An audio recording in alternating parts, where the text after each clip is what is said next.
So really, in the last few months, back Heathrow's still a baby. But in the last 6 months, we've had probably, well, I know we've had now more than 20,000 local residents who have come to us, stood up and said, yes, we support back Heathrow. Yes, we want to save thousands of jobs in and around the airport. And yes, we want a bright future for Heathrow Airport. And more people are joining us every week. You are here, you've travelled here this evening to show your support and to be part of the campaign.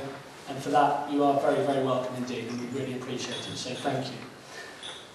Well, Back Heathrow wants to give a voice for those residents, to rebalance the debate. We want to give a voice for the residents and the businesses who are in favour of a successful international hub airport at Heathrow.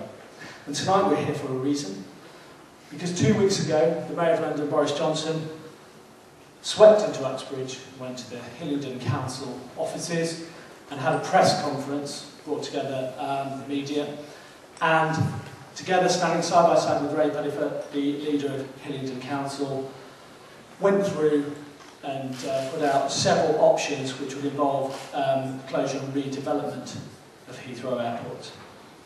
You want to see a university, education centre, perhaps a garden city, a housing borough. What they're not clear on is what would happen to those jobs. There's 114,000 jobs that rely on the airport, either directly or indirectly. Or 250,000 jobs in the wider area that rely in some way or other on the airport. We think their plans would be a complete and utter disaster for this area, and we will campaign to stop them all the way. Now, some local politicians say, oh, well, we don't want Heathrow to close. Instead of saying no to Boris, last week we caught some of them actually standing having their photographs taken with it. So they're hardly campaigning very hard against it. So there's a bit of sort of celebrity starstruckness about some of the local politicians here. They're not all bad, but I think they need a bit of a reality check. But our supporters, including you, I hope, don't just want to fight against closure.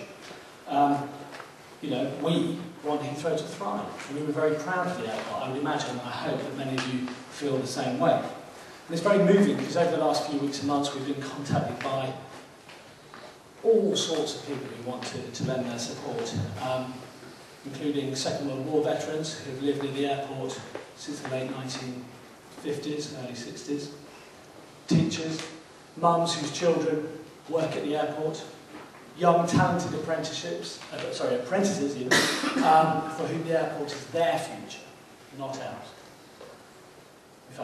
We've had residents asked to take out our petition into places of worship, put up posters in their shops, visit their local politicians, write to local newspapers, and attend meetings.